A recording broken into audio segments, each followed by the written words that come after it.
In the old days, long before Christmas trees sparkled with light and children hung stockings by the fire, there lived a humble craftsman named Lucian. He was tall and broad-shouldered, proud of his strength, and often told others that no man in the province could lift as much weight as he could.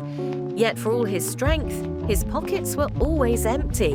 Lucian lived with his wife Ilara and their 3 small children in a modest wooden house on the edge of a frozen village near the coast. The winters were harsh there, snow piled against the doors, and the wind howled like wolves through the pine trees. Though Lucian worked from dawn until the stars appeared, he could barely earn enough to buy bread and firewood.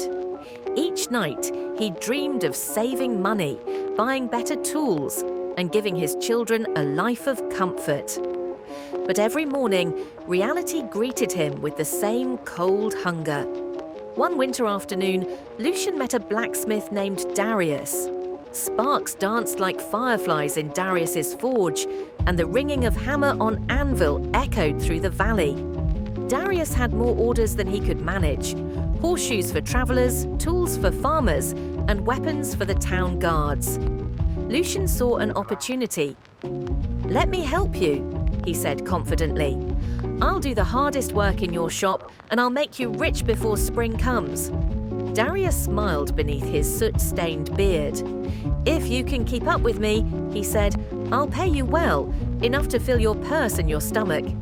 Lucian agreed eagerly. For several weeks, he toiled beside the blacksmith. The heat of the forge burned his skin, and his arms ached from swinging the heavy hammer. He worked through pain and exhaustion, dreaming of the coins he would soon bring home. But when the work was done and the orders delivered, Darius broke his promise. "You were only helping," the blacksmith said coldly. "I owe you nothing." Lucian's face turned pale. His heart sank like a stone. He returned home that night with empty hands and tears freezing on his cheeks. His wife tried to comfort him, but the children's hunger gnawed at both their hearts. In the same town lived a gentleman named Theon, a teacher and preacher known for his kindness. He had inherited a small fortune from his parents, but chose to live simply to him. True wealth was found not in gold, but in goodness. He spent his days visiting the sick, feeding the poor, and speaking softly of compassion and faith. One evening, Theon met Lucian outside the church. The snow was falling heavily, coating the rooftops in white silence. Lucian told him the whole story: his work, his betrayal, and his despair. "I only wanted to provide for my children," Lucian whispered. "Now I can't even buy them bread." Theon listened quietly.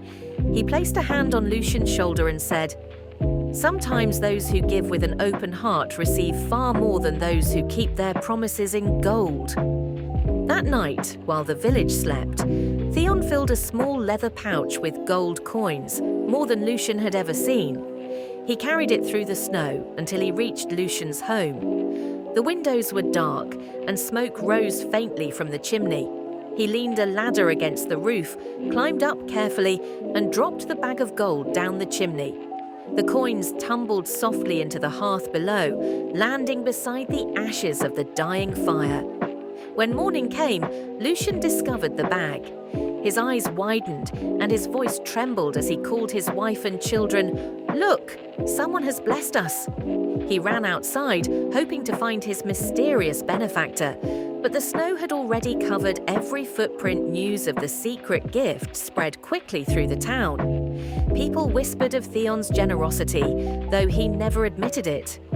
Over time, he became beloved by all, known as the man who gave in silence. Years later, parents began telling their children the story of the kind stranger who dropped gold down a chimney on a cold winter's night. They said his spirit still lives on in every act of hidden generosity, in every gift given from the heart. And that is why, even today, when children wake to find presents by the fire, they say they come from Saint Theon, the humble man whose kindness warmed the coldest winter.